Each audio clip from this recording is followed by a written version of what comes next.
Hi, friends. I wanted to do an intro video on my background for those who are interested to just give you a better sense of how I've gotten to the place where I'm at and why I do the particular work that I do. So this may be a little bit of a longer video. If you want the condensed version, you can go to my bio on my website and I'll link that below. But I felt it was important. I've been around YouTube now for about almost the past year, just to give not only my YouTube subscribers, but my own personal clients, just a deeper sense of who I am and why my healing work is so important to me. So, as a child, I was very, very sensitive, what we now would call an empath. In those days, you know, I was just known as being sensitive. And in fact, my parents used to tell other adults, don't yell at Stacy because she'll cry. I just felt things very, very deeply. I still do. I kind of carried the weight of the world on my shoulders. I've released some of that now. I've released a lot of that now. Um, but yes, I was very sensitive, very concerned about the world, very concerned about the earth and humanity and leaving this world a better place. And it was about in high school where my health issues started to show up. And I didn't really realize it at the time. I actually thought it was normal to be completely out of energy. And I was an athlete. So I would push myself through, push, push, push. And I was exhausted all the time, couldn't figure it out. And it was actually right around this time, or actually more so when I got into college, especially, where I really started realizing that I was very sensitive to food, highly sensitive. Um, and because I was dealing with so much fatigue, I really started to pick apart what foods make me feel better and what foods make me feel worse. And this was back in the 90s. And in fact, I realized before it ever became a thing that gluten and me were not friends. I realized I was very sensitive to gluten. And this is before I ever heard the term gluten-free. And how I figured it out is I was baking my own bread. I was in college, and I would wake up in the morning, have some of that bread, and go to dance class and be absolutely exhausted. Like my body felt like a bag of concrete. And this was before the internet was around, but it was before I knew how to use it. And I literally like went to the library, went to the card catalog, went to, there was an herb store in the town I was living at, and I was looking at their health books. And I believe it was there actually that I heard something about gluten. And that's when I put two and two together. And so I started taking gluten out of my diet. And that was back in the time of Atkins. And so people used to say to me, oh, you're doing the Atkins diet. And I was like, no, no, no, I'm taking gluten out of my diet. And then actually soon after that, I realized dairy was doing the same thing. So this was back in the early 2000s, before going dairy free was ever a thing. I consider myself a little bit of the canary in the coal mine because my body is so, so sensitive. And I've dealt with health issues throughout, starting in my teens and really for decades. I mean, there was shifts and healing and growth throughout those decades, but it's really taken me a long time to get to the point where I am now, where I feel like I have abundant energy and well-being. So this is back in college and then grad school. I'm realizing these things with my energy. And that is what led me to herbal medicine. back in 1995. I wasn't feeling good and I was desperate to feel better. I also already loved plants. I was a botany major at my college, and learned that there was herb school in the town I was going to. And for the next 6 years, devoured everything I could about herbal medicine, growing the plants, making the medicines. I worked for an herbalist. I helped her with her herb school.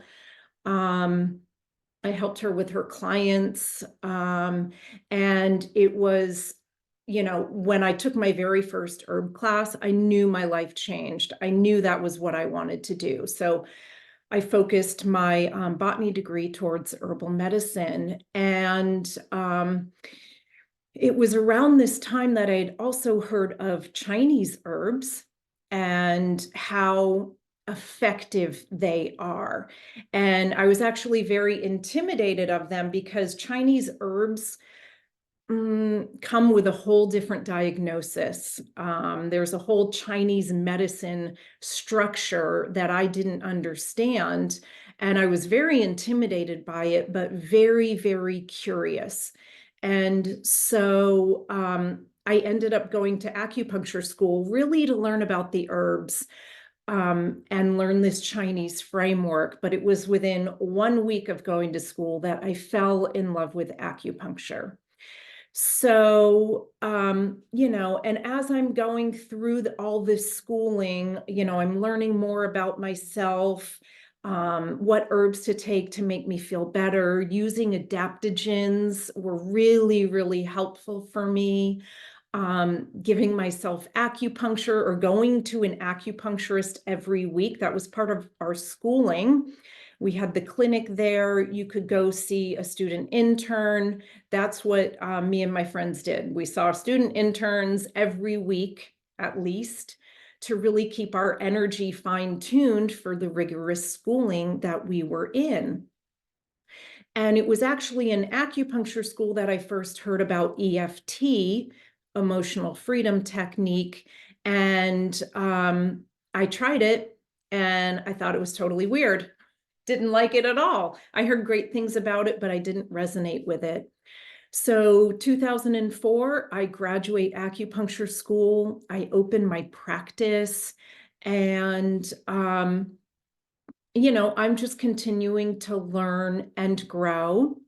And, when I first opened my practice, I think I was focusing more on physical things, musculoskeletal stuff, women's issues, also very interested in chronic fatigue because that's what I struggled with. And, after years in practice, what I was really realizing, and the Chinese do know this, and a lot of other practitioners know this, really to get to the deep, deep root of things, you have to heal the emotions underneath. And so I really became interested in the emotional structure, the emotional issues underlying health issues. And so it was right around 2012 it was right around 2012. I had actually gotten to this point in my practice. I'd gone back to school to earn a doctorate in addition to my master's for acupuncture and herbal medicine. I was running my own clinic. Actually, I was working at another clinic at that time. So I had a practice and I was teaching at the acupuncture college. I was interning for my doctorate degree and I crashed and burned. My life literally fell apart. I was like 7 days a week, trying to keep it together and scheduled. My life was scheduled that way and I just couldn't keep going. And I kind of had two options, like drop out of my life or really figure something out. And that's when EFT came back into my life. And I started using it obsessively, like I had done herbal medicine and acupuncture for my health. I started using EFT obsessively to try and hang on to this life I had built for myself. Um, and it slowly, I started to see my life shift and change. And I fell so much in love with EFT, I started bringing it into my clinic. I started using it with my patients. And it was right around this time as well that my third eye opened. I was at a spiritual retreat, and we had done some deep breath work. We had done a whole weekend of all these things. I was very into energy healing at the time, getting it done from other practitioners. This is the funny thing. I loved it so much, but I always thought, oh, I'll never be able to do that. That's not for me. I can't do that. But I was at this spiritual retreat and my third eye opened, and I didn't even understand it for about 24 hours. Alls I knew was that like my whole viewpoint, my whole being completely shifted. And I literally felt like I was living in another dimension. And I realized it about 24 hours later that my third eye opened. And then it was after this that my intuition heightened and my psychic and spiritual gifts started coming through. And how that started coming through for me was in my EFT sessions in my clinic. And so I'd be working with patients and we'd be working on emotional issues, and I'd be able to see, even before they would tell me stuff, I'd be able to see what the issue was, what needed to be cleared, and I could feel it in my body. And sometimes I could hear things. And the interesting thing at this time is I didn't understand too much about working with my energy. I didn't understand. I understood clearing my energy and I would do that, but I didn't fully get it. And so what happened is I sort of crashed and burned again. And I was hanging on, but I wasn't vibrant.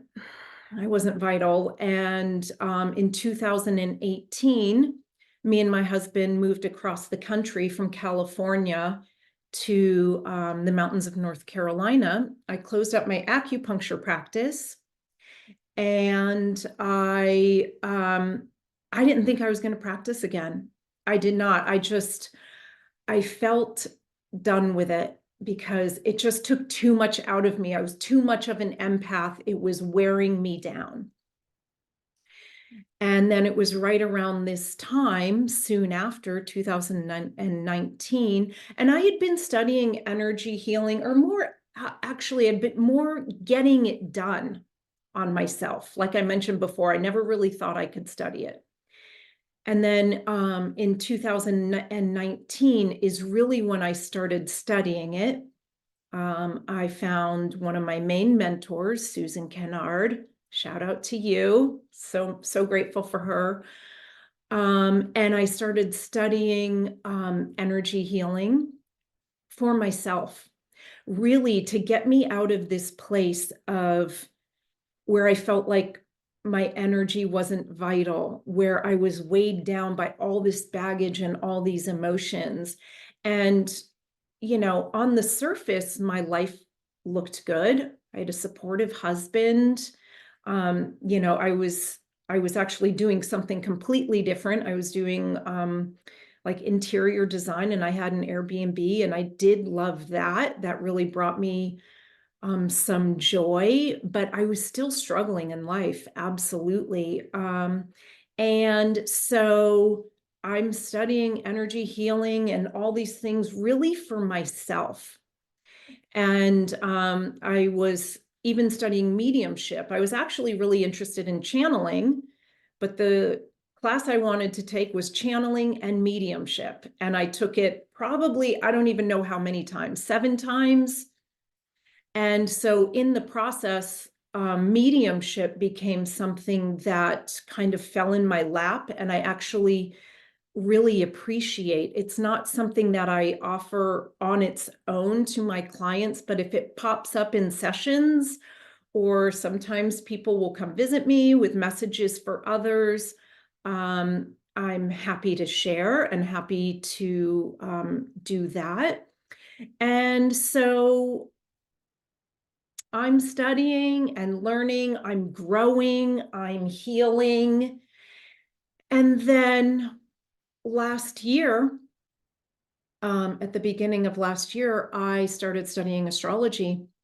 And in fact, it was actually my husband said to me, because I was always taking so many classes for myself, he said, and paying a lot of money. And he said, will you at least, you know, have clients to make up for these classes you're taking?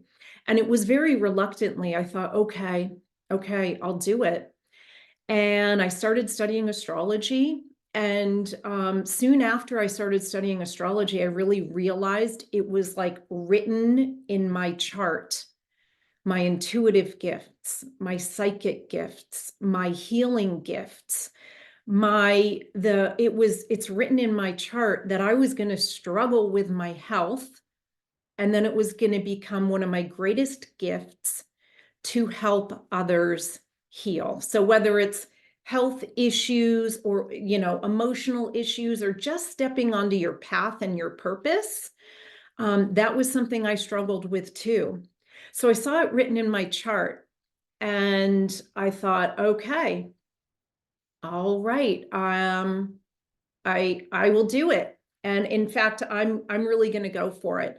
And that's when I learned Rahanni, celestial healing. And it was like one of the final pieces of the puzzle being put into place. It was just like everything just made sense. I felt like a fish getting put into water.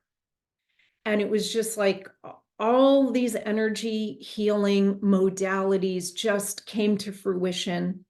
I learned how to do Akashic Records readings, which I absolutely love to do and is still one of my best selling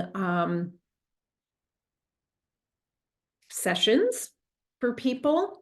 I've learned unicorn healing. I do Rahanni healing on pets, remote healing on pets. I love to do that as well. But the great thing was, through all of this, I'm continuing, even to this day, healing myself and taking myself to a greater frequency, to a greater expansion, so that I can show up more in the world and help my clients, and just help others. It's really, really important to me. And the cool thing is, I absolutely love what I do. So I went from closing my doors in 2018 to opening them again and absolutely loving what I do. And it's completely different. It's completely different. I still love acupuncture. I still love herbal medicine. I still love EFT, but I've more moved into the realm of energy healing. The title I wear most proudly is light worker. I feel like that encompasses it all. What I do, I work with the higher beings of light. I do Rahanni celestial healing. And what I do is Rahanni plus, because I bring through a lot more guides than the main guides that you are given in Rahanni. I connect with so many guides. New guides are always coming through to me. And so I call it like Rahanni plus. We'll even do like past life clearings and sessions, or if we need to do some inner child work, we'll do that as well. I teach channeling classes to help other people open up to their gifts. What else? I think that's it in a nutshell, but I really just wanted people to kind of understand how I got to where I'm at.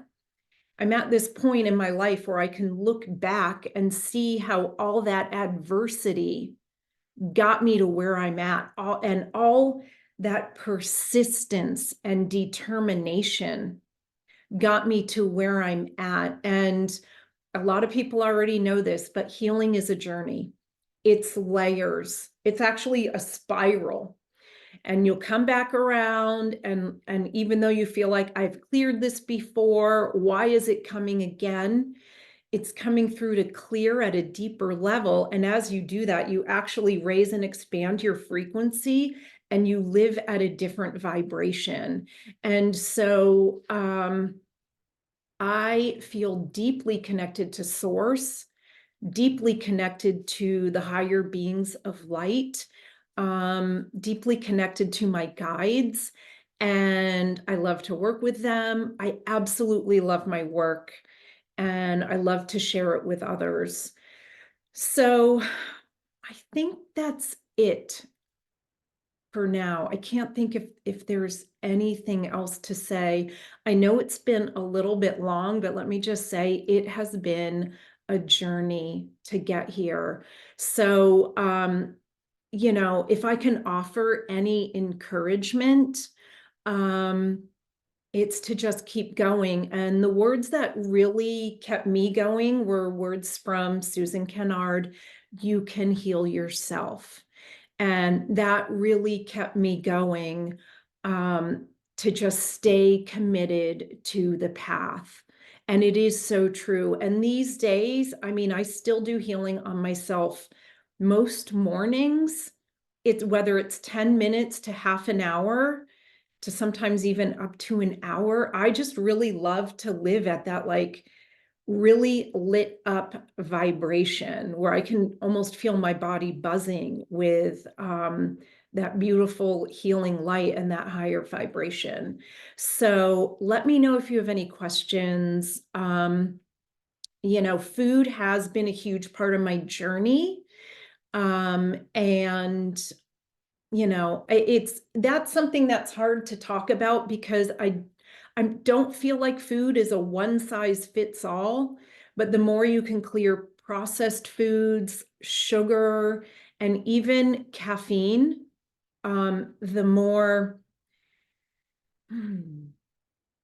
centered um, your body can be physically, mentally, and emotionally. So, it's a little hard for me to go there because I know people have a lot of food attachments, beverage attachments. So that's just it in a nutshell, what's really worked for me, as I'm someone who's, very, very sensitive to food and beverages. So, and one other thing I also wanted to mention is that fasting has been a huge part of my healing. And I did a big juice fast last year. And that was huge for me to really improve my health. And these days, I actually do water fasting. I do shorter water fasts, and they've been really, really beneficial. I'm not a fasting coach. I don't give fasting advice, but if you are looking to go deeper with your health and you've tried a lot of the other things, fasting has been huge, huge, huge for me. Um, so I always recommend working with somebody who has the knowledge to lead you through it. I really learned so much last year and even this year.